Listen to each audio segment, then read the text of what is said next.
Great. Thanks so much, Tim, and welcome everybody. It's a real pleasure to be on the webinar with you all. I just wanted to begin with giving you all a sense of where we're coming from. Monica and I are the Community Wildlife Program at the Vermont Fish and Wildlife Department. And the mission of the department is to conserve all fish, wildlife, and their habitats for the people of Vermont. And so that's a pretty huge task. And so we're conserving everything from natural communities to individual species and landscapes. And we're serving communities, future generations, anglers, a whole mix of folks. So the mission of the department is quite broad, and the directions that we're working to conserve are varied. For today's webinar, we wanted to begin by just introducing Act 171, and I'll hand it over to Monica for that in a moment. And she'll be doing she'll be getting into discussions on forest fragmentation and what you need to do in terms of maps and data. Then I'll take over and talk a little bit about integrating the local context. I know some of you on the webinar do in fact have your own natural resource inventories, and so we can talk about how to integrate that, and then looking at some of the goals and policies in the town plan, the range of options for action, and we'll end by offering a few resources. So with that, Monica, it's all yours. Great, thank you, Jens, and Tim as well. I'll go ahead and start by outlining just what is Act 171. Now, I'll start by mentioning that Act 171 is actually much larger than what we're going to be talking about today. It's really a forest omnibus bill that passed in 2016. But the part that's relevant to today's discussion is the Act 171 planning provisions, in which Act 171 introduces a new land use planning goal. And this goal is to manage Vermont's forest land so as to maintain and improve forest blocks and habitat connectors. Now, those phrases, forest blocks and habitat connectors, are going to come in a lot today. We're going to define what those are. We're going to talk about how to identify them. And we'll talk about some of the things that we can do with those. But I will be focusing today, Jens and I will be focusing today just on these planning provisions. Now, in these planning provisions, here's what's required. The first part is to indicate, so basically to identify those areas that are important as forest blocks and habitat connectors. Again, those new phrases. And the second part of this is to include planning for land development in these areas to minimize forest fragmentation and to promote the health, viability, and ecological function of the forest. These are quotes taken directly from the legislation.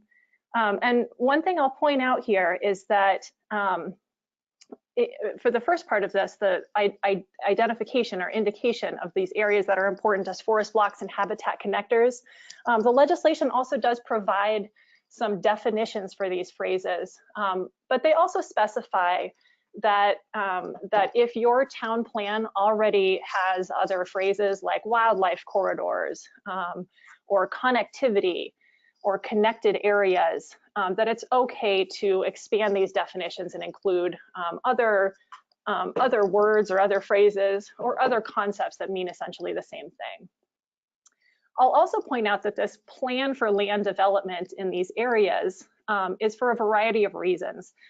They talk about minimizing forest fragmentation, but this is for many reasons: the health, the viability, the ecological function of forests.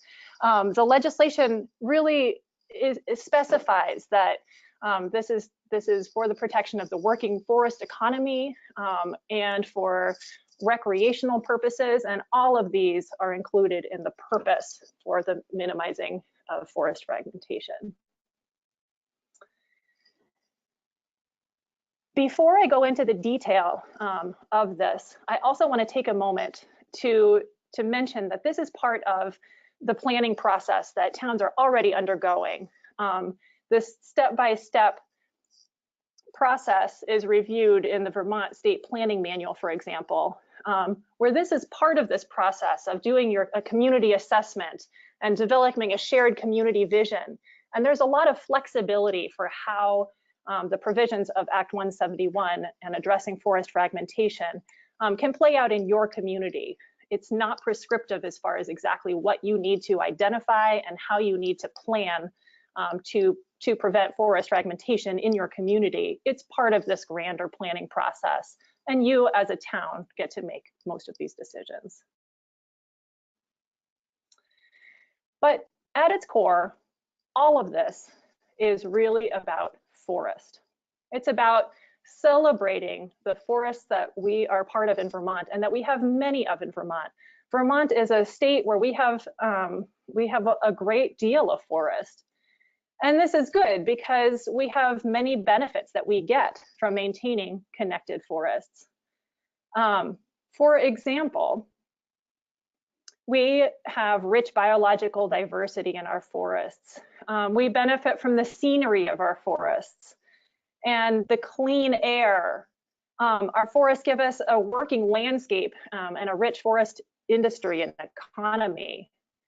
We benefit from the recreation and tourism that our forests bring to Vermont. We benefit from the prevention of erosion and reduction of flooding. Our forests provide land for hunting and fishing and wildlife viewing, and those come with an economic benefit as well. There are studies that show that there are fewer tick-borne illnesses in large and connected forests. Has implications for our climate health. And you'll notice that some of those on that screen have dollar signs next to them. Forests are definitely a part of our economy in Vermont. Between the forest recreation and tourism industry, the forest products industry, those together provide about 12% of Vermont's GDP, or 20,000 jobs. Fall foliage tourism accounts for about a quarter of all of the tourist income to Vermont. That's tourist income that's coming directly from people coming to see our forests. Hunting, fishing, and wildlife viewing add substantial amounts as well. And of course, having intact wetlands and vegetated areas next to our streams and rivers help us prevent damage from flooding, which is a huge economic benefit as well. Now, all of this is really about our working forests. As we're thinking about forests and connectivity and preventing fragmentation, it's really important, I think, to remember that our working forests are home to so many of these benefits. Really, this is about incorporating our forest health and thinking about how our economy benefits from it, how our communities benefit from it, and how this balancing act can work out to create something that's ecologically functional and really functional for all of our community benefits that we get from forests. Now, this is great. I've been talking a lot about this word, forest fragmentation. Is forest fragmentation even happening in Vermont? Is the question that many people are asking. And when we're talking about forest fragmentation, I'm going to demonstrate what we're talking about with this series of aerial photos that goes through time. We're going to start in 1962, and I'm going to color in the forests in this 1962 picture in green so that you can really see where the forests were located in that time. Now, as you go through, as you watch the series of photos, I encourage you to imagine, say, a bear wandering through this landscape and trying to stay under the cover of forest, maybe starting on the left side of the screen to the west, crossing the road into that big patch of forest in the middle, going to the north, going to the east, but trying to stay under forest cover that entire time. Here's what our forests looked like in 1962. 1974, oh, sorry, there's a lag between, I think, what I can see and what you can see. There's 1974, 1980,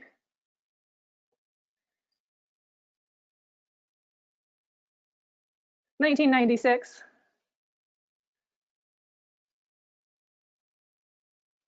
2007, and finally 2011. And you can see that that pattern really changes over time. Now, here's the part that I think is really interesting about that series of aerial photos. And that's that between 2011 and the original photo in the 1960s, the amount of forest cover really didn't change. There's the same amount of green space colored in on this 2011 slide as there was in the original 1962 slide. The thing that's really changed is not the amount of forest cover that we have, but it's the pattern. In this 2011 slide, if you can imagine that same bear walking from the forest on the west side of the screen through the middle and trying to get up to the north, it's much harder now because there are a lot more roads, a lot more houses. Each of those roads and houses doesn't take up a lot of space, but it changes the pattern of the connection of forests. And when we're talking about fragmentation in the state, this is really what we're talking about, is a change in the pattern of the forests, not the overall amount of forest. Now, this is important for a number of reasons. Perhaps the reason that's easiest to describe is the impact that it has on wildlife. There are studies that show, such as this one, which is from Maine a number of years back, but that show that as a block of forest gets smaller and smaller and smaller and smaller and smaller, the diversity of animals that live within that forest gets smaller. There are fewer wildlife species that are able to live in a 20-acre block of forest than in an undeveloped block of forest. And we can really see this on the landscape if we look at this aerial photo in Vermont and think about where our forests are located.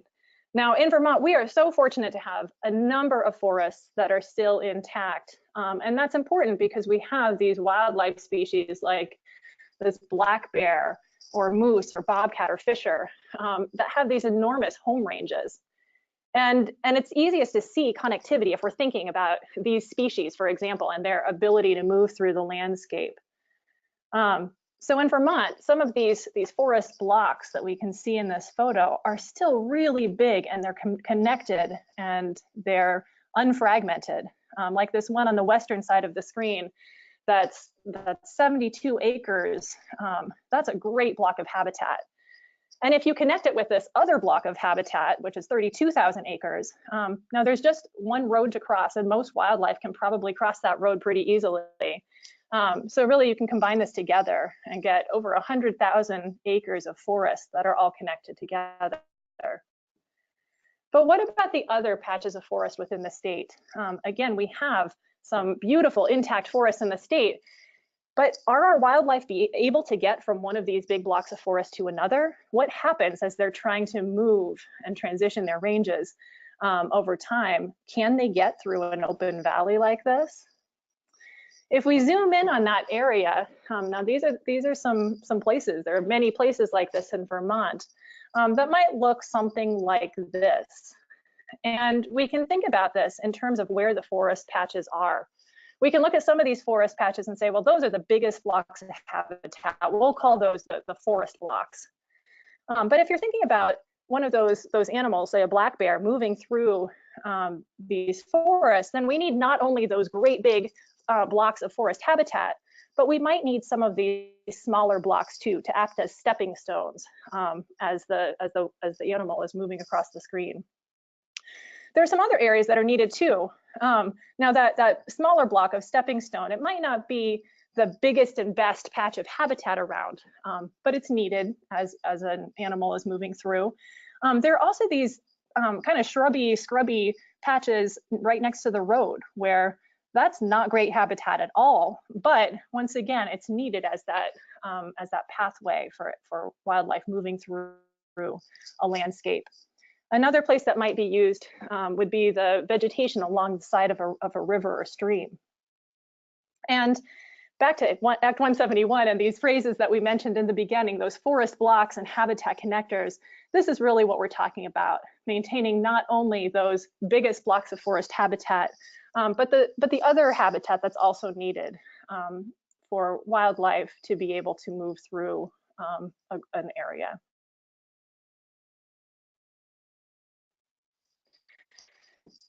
Now, we know that wildlife are able to move through these areas because of a study, many studies, but I'll give the example of one study that was done a number of years ago here in Vermont with bobcats. where if you take a look at this, this photograph, all of those yellow dots were from a GPS that was attached to the collar of a single bobcat in this case. So we can really track where this bobcat moved over a series of a few weeks. Now, most of the time, this individual animal stuck around either in the wetland habitats or the forest around those wetlands, trying to stay under that cover. But you can see that even when this bobcat ventured out of the forest to connect to the forest on the eastern side of the screen, it was staying under cover, following that single hedgerow as a pathway to cross the road and cross over those farm fields. Now, every species of wildlife may have a different pattern and different habitat requirements, but even just a hedgerow can, in some cases, provide some cover for wildlife moving through the landscape. And it's really important to consider the role of every connection across the landscape that we see. And when we're talking about connectivity, this is really what we're talking about. In the image on the right, you have a connected landscape where something could remain under cover and move up and down the river, go out to the west or to the east, staying under cover to get to those forested patches. Whereas on the left, we have the open spaces representing barriers to animal movement. Those might be open fields, it might be roads, it might be development, but anything that provides a barrier. We can zoom out too. So we saw the zoomed in version of that bobcat moving through the landscape. On the state level, we've actually mapped a lot of these connections, which you can see in the brown.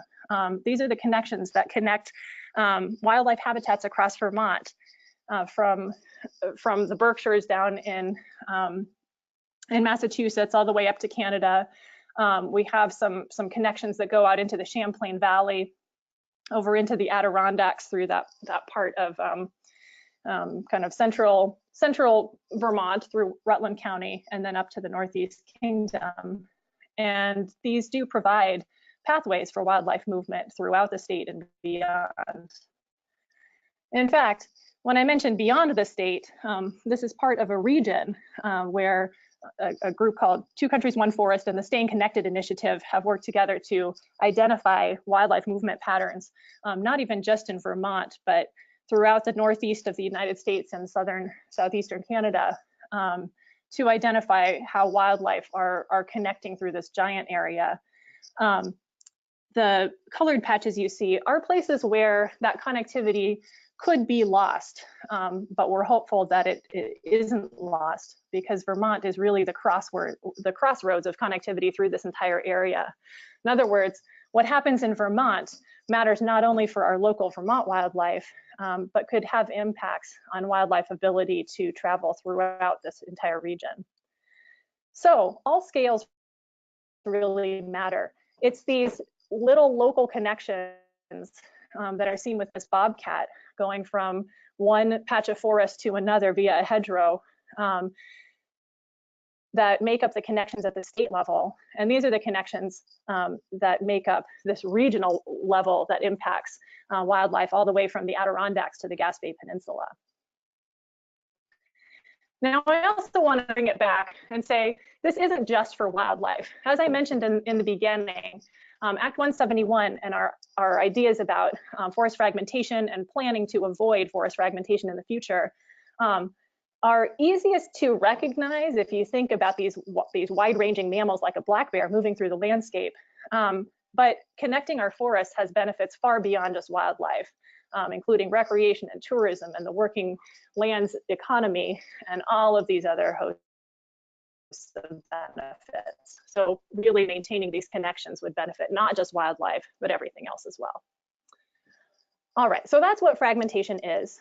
That's why we're doing this, and that's why towns are being encouraged to put these planning provisions in.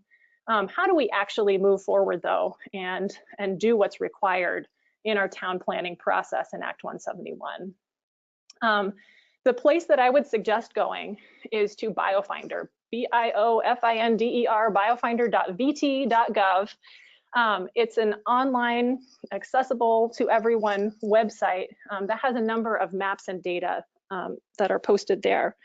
And I'm going to go through a series of maps and show you some different possibilities, some different data sets that you can use to identify those forest blocks and habitat connectors in your own community. And everything that I'm going to show you is available online at this website. I'll also mention that this process may look a little bit different in different communities. And if you need some help doing this, if you would like some individualized help, Jens and I and the Community Wildlife Program are available to discuss some of these with your town. We're often available to come and meet with your town to really think about what makes sense for you in your community. Now, the first thing you'll see if you go to BioFinder is a map called Vermont Conservation Design. It's shown in those 2 tones of green, and it's what you're going to see as soon as you go to BioFinder. So I'll start here. It's a great way to start by seeing those forest blocks and habitat connectors all combined into one. These forest networks, forest and water networks in Vermont have all been combined together and ranked as highest priority and priority across the state. And as an example, I'll zoom into the town of WAITSFIELD and show what these look like in this context.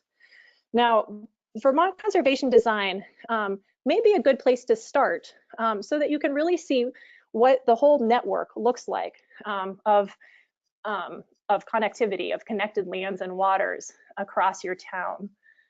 In a minute, I'll go into some details of how to break that apart into those forest blocks and habitat connectors and think about what forest blocks are beneficial for different purposes. But Vermont Conservation Design can really give you this overview of what might be the most important lands and waters to think about as you're seeing the whole network of connectivity of connected lands and waters. So in all of these Vermont Conservation Design maps, a priority rank has been assigned, with the darker green being the highest priority, the lighter green being priority, still important lands and waters, but at the state level, they haven't risen to the same type of importance. So these priorities were based on the idea of ecological function. So thinking about, over time, the ability of plants and animals to interact as they need to in order to thrive, reproduce, migrate, and move, even as the climate changes. And so this climate change aspect, this network of how things move around over time is a key element that is really exactly what we're talking about with Act 171 and forest fragmentation. Now in WAITSFIELD, if you look at this dark green, a few patterns emerge. For example, the most prominent forests are on the eastern side of town. You can see the Mad River going down the kind of northern and western parts of town. We have some priority forests that are also in the western part of town and west of town. And then we can also start to put together in the network places where those forests on the eastern and western part of town are the closest. And some other places where the river network connects the forest to the east and west. So we can already start to identify some of those forest blocks and habitat connectors, even by looking at everything combined together. Now, Vermont Conservation Design and this identification of the network is going to look pretty different depending on where you are in the state. In WAITSFIELD, there was this divide between those forest areas, and then the river was very prominent. In a place like Ferrisburg, what we're mostly looking at is the river network and smaller patches of forest. There are other examples too, like in Barrie. If you look at Vermont Conservation Design, what really stands out is the river system. In Moortown, I'll wait for that to refresh, but Moortown, in some towns, what you see when you go to Vermont Conservation Design is a lot of green. Moortown is a mostly forested town, and almost the entire town is highlighted in this dark green area, this highest importance for forest connectivity. And one thing to keep in mind as you're looking at these Vermont Conservation Design maps is this overall message is to maintain the pattern These maps really help you see what the pattern is of forests and waterways, these forest blocks and habitat connectors. So in a place like Barre, what really stands out is, okay, the thing that's most important perhaps for maintaining that connected pattern might be the rivers, not the forest blocks. And in a place like Moortown, you're really heavy on those forest blocks, and the connectors might just be a few road crossings that maintain that connected pattern. Now, for either of these towns or either of these situations, the individual towns have a lot of leeway to decide what they want to include as forest blocks and habitat connectors. Vermont conservation design might be a great place to start, but in a place like Barre, there are certainly more forests than what are highlighted right here. And the town might decide that you want to start someplace else. You might want to include more forest blocks, for example. Or a place like Moortown may need to prioritize more highly between all of those forest blocks that are highlighted by Vermont conservation design. And that is understandable. And so with that in mind, I'm now going to kind of break apart Vermont conservation design into smaller data sets and show how a town that may not be able to adopt all of Vermont conservation design might be able to choose just the forest blocks that make the most sense in your community. So I'll start with forest blocks. I'll go into habitat connectors afterwards. But one data set to start with for those forest blocks is a data set that's called the forest or habitat blocks.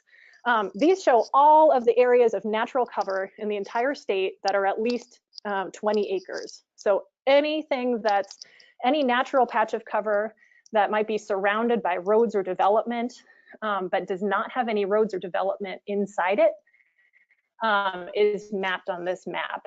So if we zoom into, again, the Mad River Valley, we can now see not only those places that were considered at the state level to be of highest importance for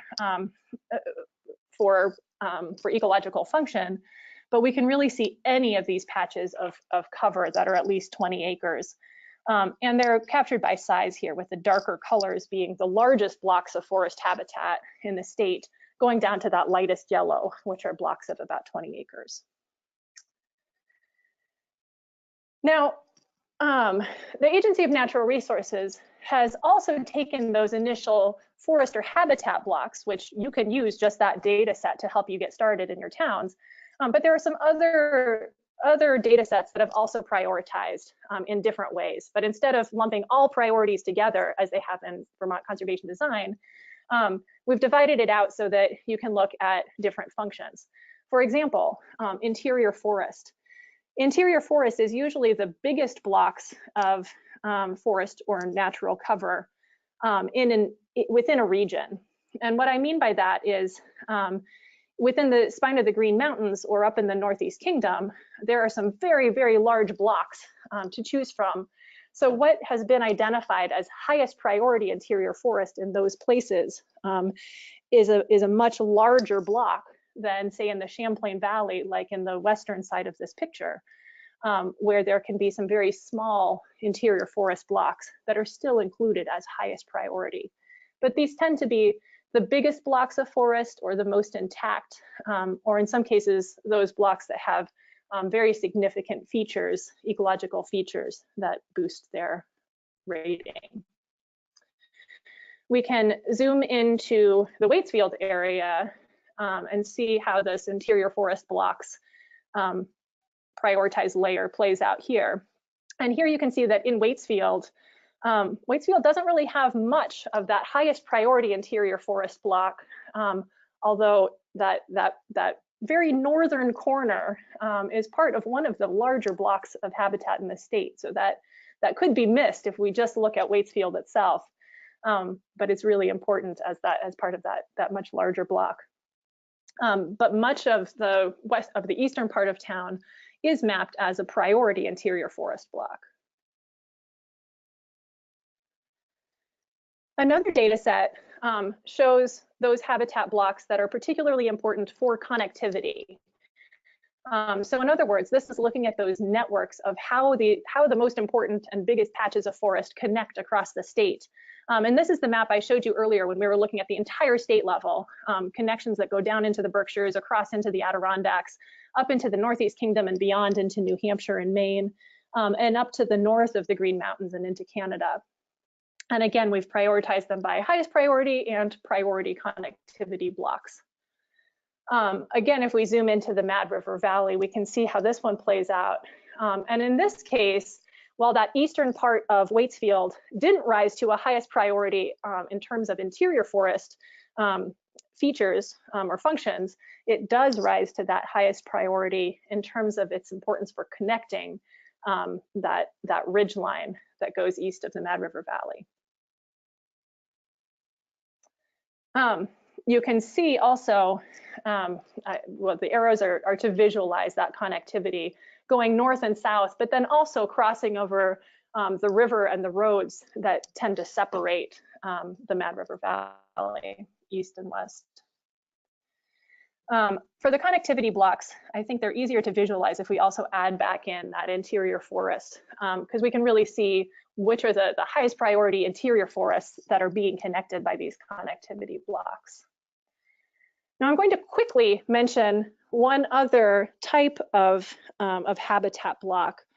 It's called the physical landscape diversity blocks. And the physical landscape diversity is talking about, instead of just looking at forests for their size or their connected nature, it's important to recognize that that especially in a changing landscape, as species expand their ranges or move around due to climate change, due to a changing climate and other factors, then those biggest blocks of habitat and the connected ones don't capture everything.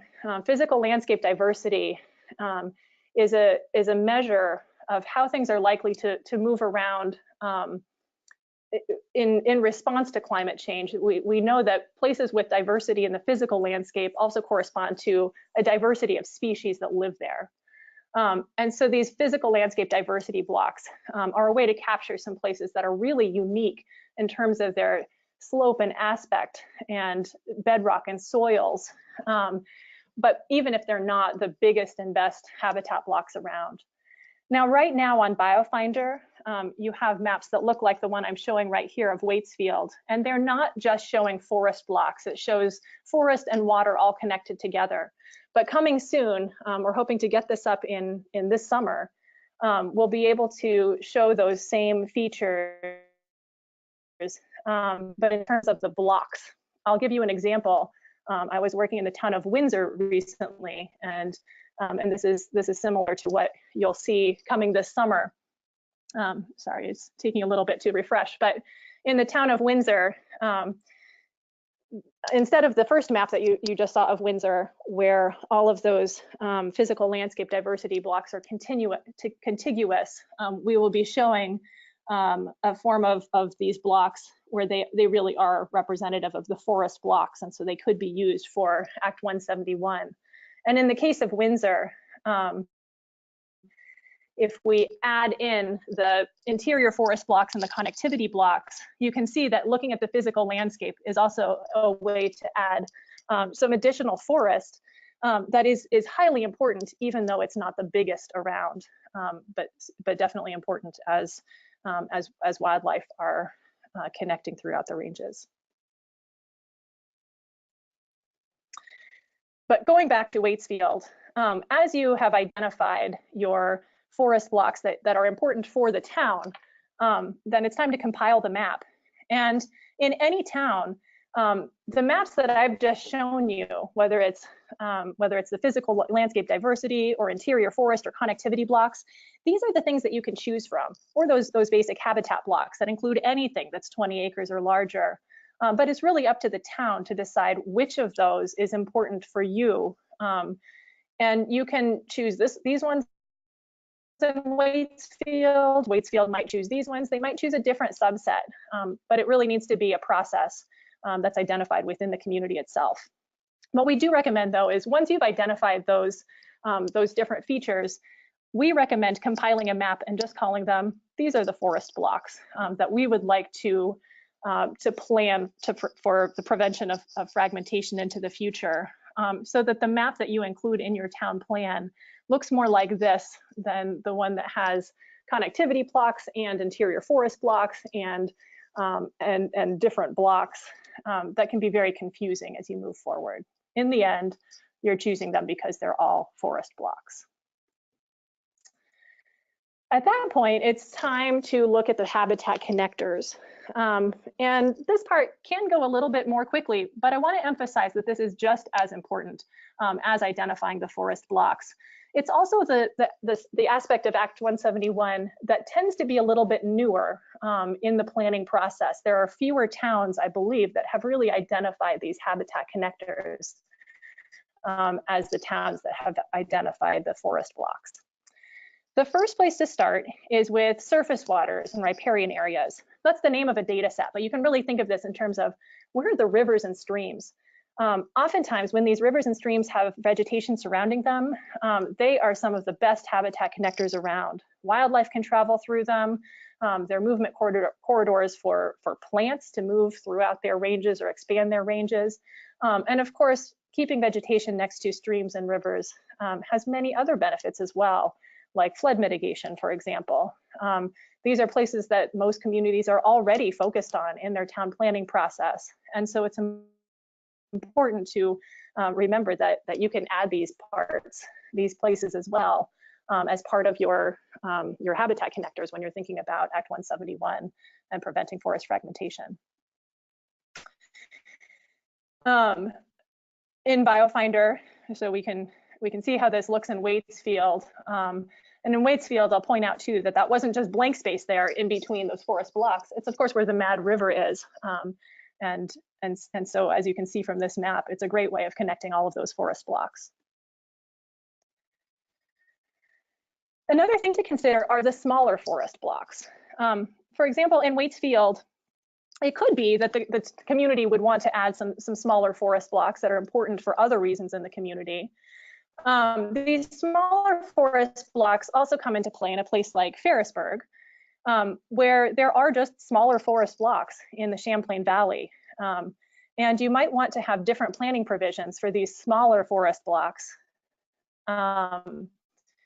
such as the ones that are really connecting the waterways in Ferrisburgh, than for the really large blocks. So it might be an option to identify them kind of as separate entities of these smaller forest blocks.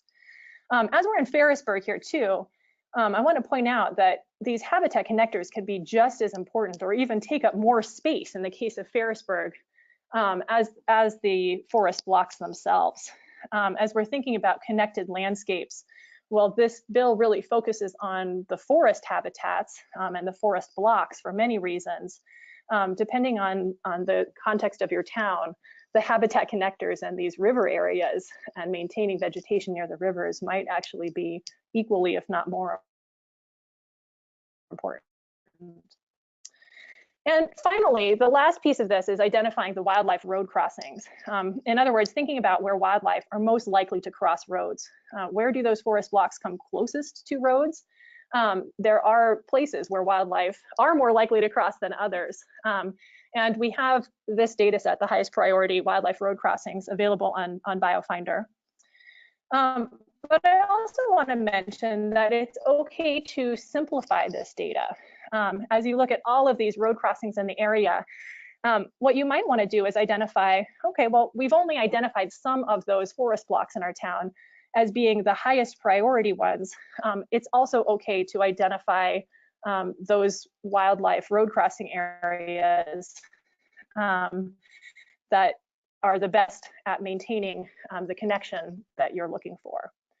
It's even okay to simplify one step farther, and in some cases, it's more intuitive to a community to make a map something like this that has these arrows connecting one forest block to another via a stream system, which actually might be a great way to start. While of course you couldn't use this when you're creating regulations or something like that, it's a great way to just identify this is what's important to connect. There's this forest block, there's this forest block, and this is the place where we think something's happening. And some communities might want to take this a step farther and really better understand where those individual connections are taking place as you move forward.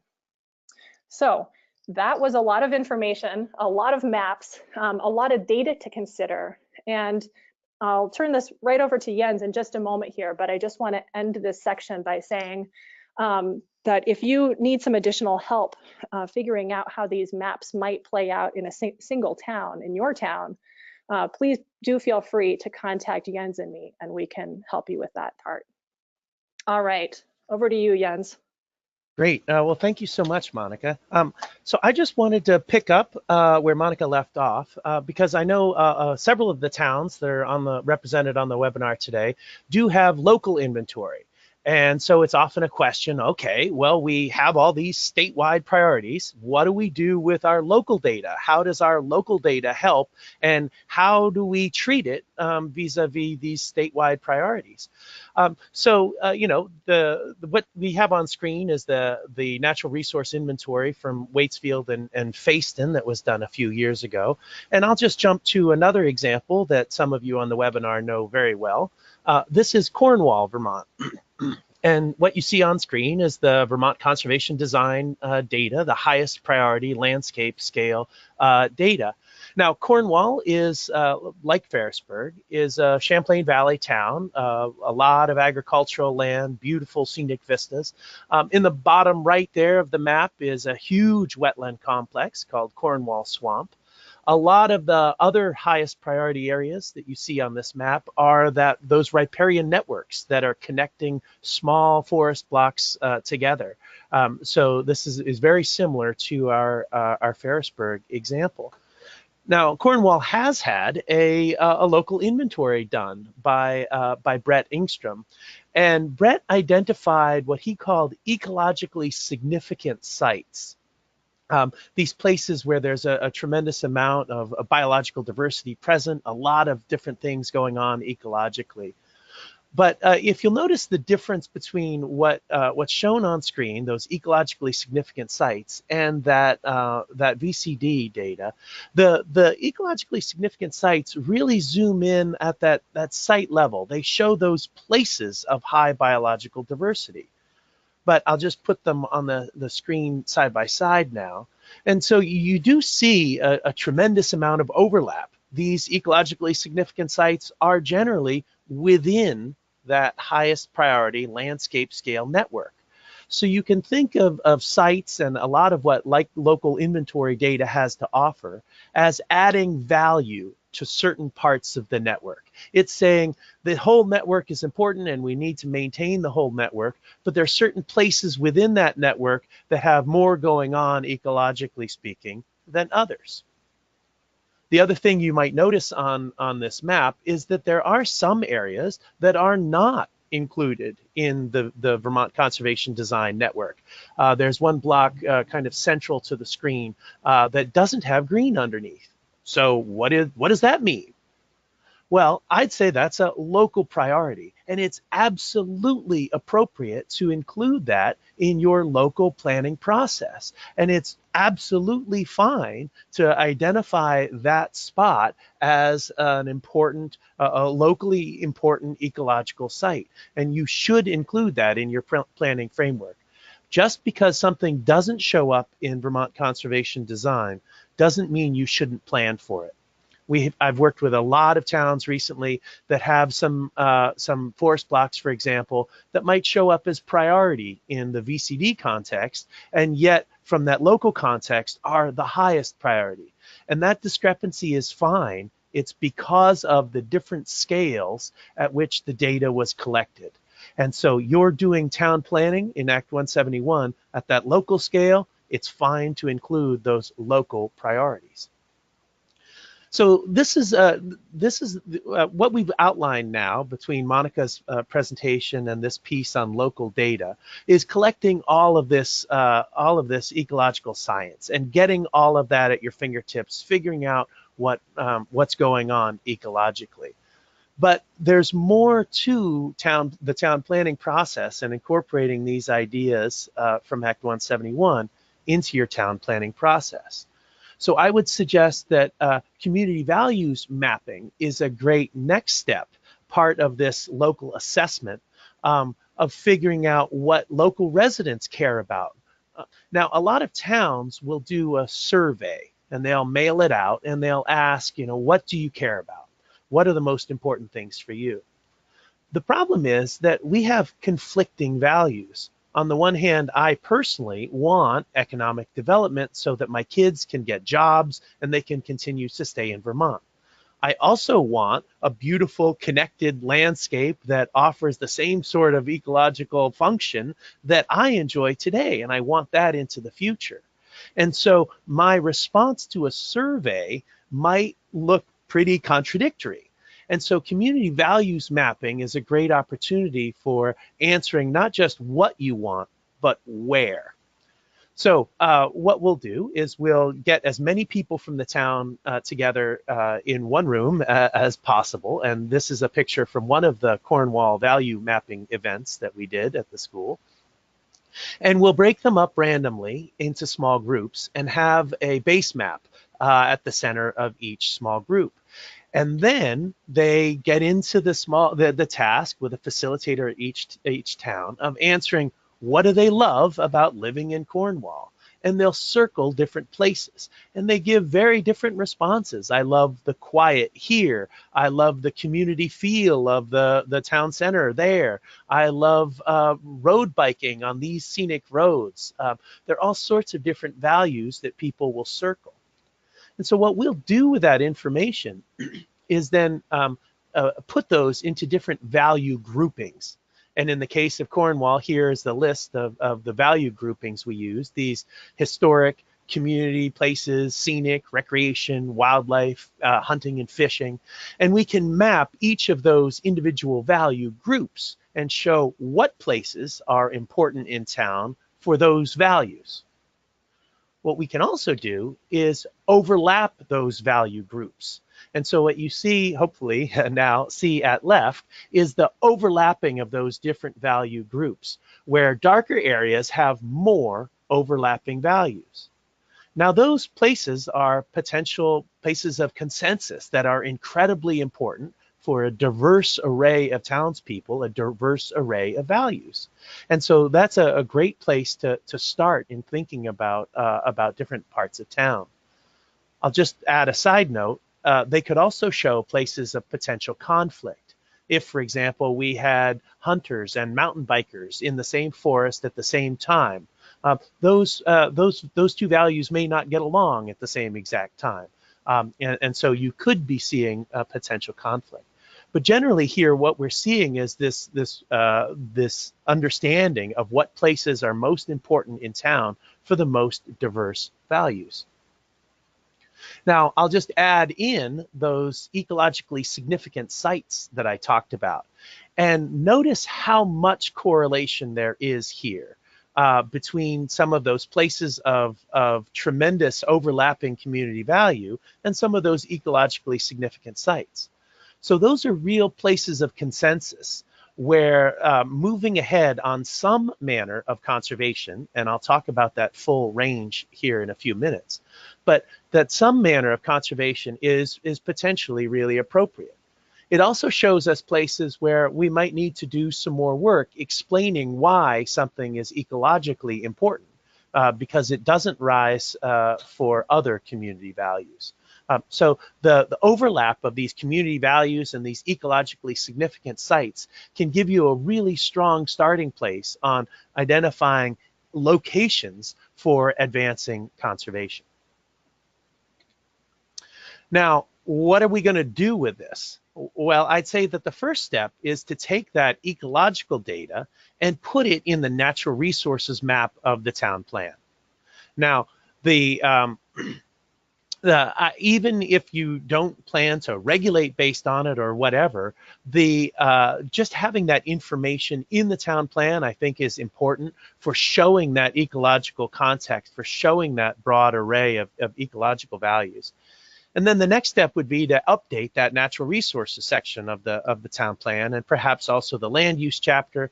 In some cases, the transportation chapter might also be affected if you're identifying some of these wildlife road crossings. So there are a bunch of different places in the town plan where you would want to include the ecological information related to Act 171. So then, within the town planning process, for bringing this Act 171 information into your town planning process, you're going to want to identify goals and policies. And so first, you want to review the existing plan and say, well, how well does it do in addressing these state planning goals and the community values and these regional goals vis-a-vis Act 171? And then you'll want to update these existing goals or write new goals to achieve this. And here are just some examples for purposes of implementing 171. You could have a goal of maintain and improve ecological integrity of forest blocks, or maintain and improve forest blocks that are large enough to support working forests. You see there, it's not just that ecological value of the large forest block, but also those community values, and those have come together into the goal of the town to identify blocks that are large enough to support working forests. The last one here, maintain and improve the ecological integrity and functionality of the habitat connectors. That would be at a different scale. So these are just different examples of some of the sort of big picture goals that you might add into your town plan for implementing Act 171. Here's some examples of sample policies from a variety of different municipalities that they've used to then take that a step farther. You could limit encroachment into the interior of forest blocks, reducing forest fragmentation. You could reduce that encroachment by limiting length of roads. Longer than 1,000 feet would be prohibited in a forest block. You could set a policy of reducing impacts of development on the habitat connectors, specifically, where they are specifically mapped and defined. That's critically important. The mapping element and the definition together make your town plan less susceptible to legal challenge. And so it's very important that you get both that map and the definition into your town plan to explain what it is that you're talking about and where specifically in town you want to affect these policies. The last example here is minimizing fragmentation of forest blocks and habitat connectors. Roads and driveways shall be designed to avoid fragmentation of the forest blocks. So I'll just switch to Heinsberg quickly and show you a chart from chapter 10 of their town plan, the implementation chapter. And the Heinsberg town plan is a great example of taking all of these goals and policies, or goals and actions in this case, and putting them all on a page together and being very clear about who's going to take the lead on these tasks. What's the time horizon for working on these? What sort of resources are going to be necessary to bring that particular goal to fruition over the next 8 years, the lifespan of that town plan? So chapters like this are incredibly important for bringing that town plan to life, to making sure it doesn't just sit on a shelf, and to hold specific entities accountable for making those goals and actions happen. Now, we know that the town planning process is a balancing act, and in many ways we're balancing the rights of the commons, the full spectrum, and the rights of individual property holders, and that's a balancing act that's going to be different in each town across the state. So there's this huge variety of ways of moving forward, of implementing Act 171, be it at the municipal level or at the landowner level, that can really affect these things. So what kinds of tools are we talking about here? Well, we are talking about non-regulatory tools like education and outreach, or regulatory tools. Sorry, my slideshow seems to be advancing on its own a little bit. Forgive me. So we're talking about this full spectrum of tools, and I'm going to go into the details in a second. you're going to want to select a tool that reflects your community. A combination of tools is, gosh, I'm sorry. A combination of tools is most important. You're always going to want that outreach and education.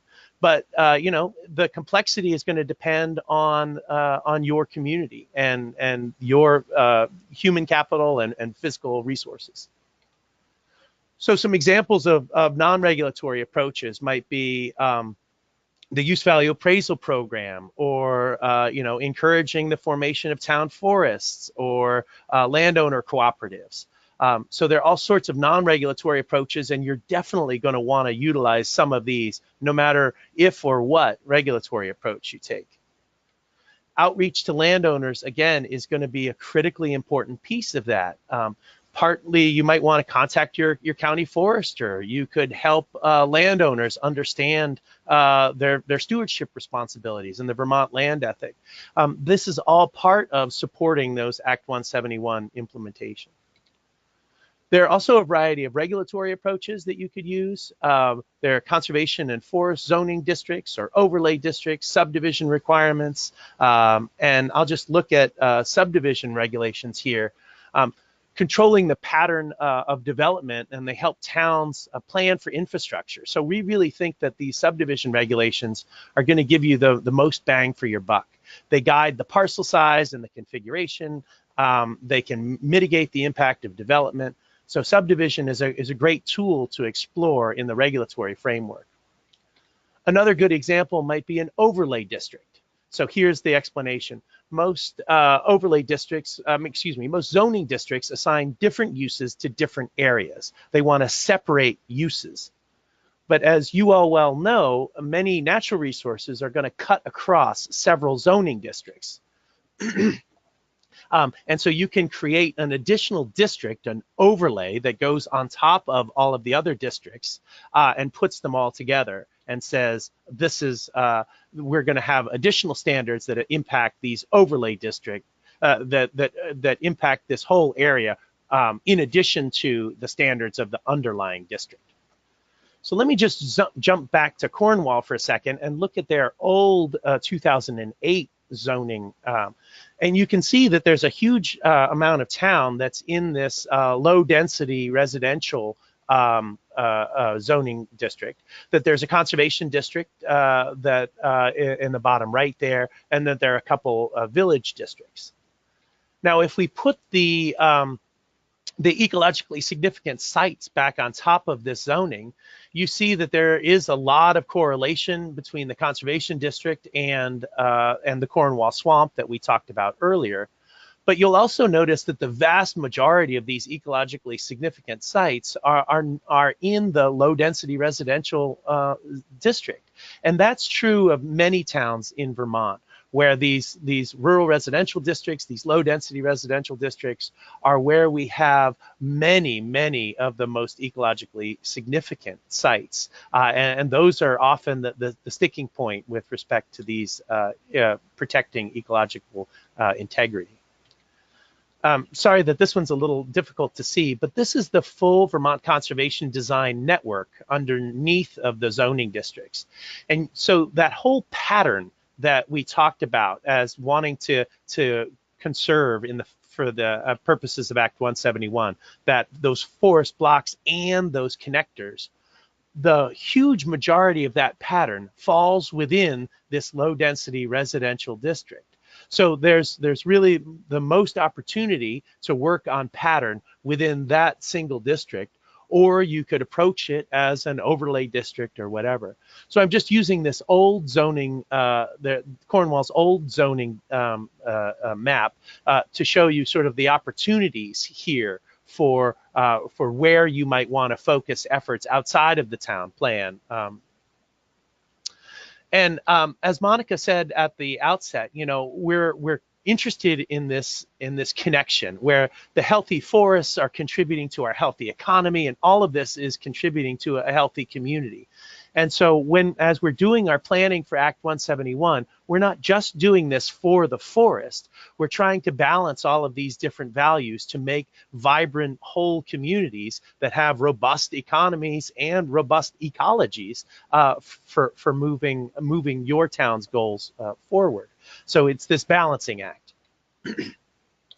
Now, lastly, there are a variety of places where you can get more information.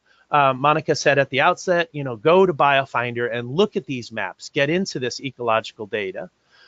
We've also said a couple times now that we are available to help. Our services are free to you, as the Community Wildlife Program works with all municipalities in Vermont, all regional planning commissions. This is what we do. And I've already worked with many of you on the list, as has Monica, and we're really excited to continue to work with you. So please let us know how you can help. Every town in Vermont has now been sent a copy of Mapping Vermont's Natural Heritage. We have more copies to hand out. That's the guidebook in how to use BioFinder and Vermont Conservation Design to do your land use planning. And then also Vermont Natural Resources Council has created a publication called Community Strategies for Vermont's Forest and Wildlife that has specific chapters on each of those non-regulatory and regulatory tools. So as you explore which tool is most appropriate for your community, you can learn about those in the chapters of this book. Now, all of these guides are available online, and I do have those websites listed here. I'll say in terms of the department, you can support conservation in Vermont through purchasing a habitat stamp or contributing to the Non-Game Wildlife Fund. And so we're really anxious to continue to work with you on behalf of the department. So with that, we've thrown a tremendous amount at you. I want to thank you so much for sticking with us. You please do use the chat function if you have some more questions, and Tim will navigate that and will respond to those. And please do feel free to contact us if you have more detailed questions. Tim, over to you. Sure. So thank you both, Monica and Jens, for that presentation. And for all of you still on the webinar, in your chat window, we encourage you to add some questions there if you have them for these two. And so I will start with the first one here, which is, do you help create maps for towns? Yes, unambiguously, yes. That is what we do. But as Monica said, it is a bit of a back and forth. We'll start with what we would consider the most ecologically important forest blocks and connectors. But then we really will want to work with the town to help refine that list, because it is this mix of community values and ecological priorities. So we would want something of a process in terms of the mapping for bringing that together. But yes, we can certainly help you do that, and just contact us and we'll make it happen. I'll add to that as well, that for those towns who usually do their mapping through the regional planning commissions, then we can also work out a process where we're involved, they're involved, and we can decide what works best for the town, but working with the regional planning commissions as well. Gotcha. The next question I have here is one that I can even answer very quickly, is will you make these slides available, or this webinar available? And I should say that we have been recording, and we intend to post this video along with the others that we host on VCGI's YouTube channel. And we can certainly share that out again to the email list, say through the VPA email listserv, et cetera, for how to access that. And it will be clearly labeled sort of the Act 171 webinar slide. So yes, we will make this presentation available on YouTube. Tim, if I could just jump in for a second, we can also create a PDF of the slideshow and email it to you. There we go. It's a little bit more, it's difficult to understand without, because there won't be any speaker notes, and so in some cases you'll just see pictures, but we're happy to make that available as well. Great. One more question here we have is, how can we regulate fences that landowners wish to install around their properties, such as a large chain link fence? Whoa. I don't know. I think that we would need to bring in, there are folks on the call from regional planning commissions and others who could get into the specifics of that. I don't know how fences are treated within the town's regulatory authority. So I can get back to you on that. I'll just figure out who wrote the question, and I'm happy to get back to you on that. It's a great point. There's certainly barriers to connectivity, but I don't know the specifics of how they would be regulated within the town framework. Okay. That was the end of the questions that have been typed in for, and so I should ask once again, if anyone else has any questions, feel free to ask us now.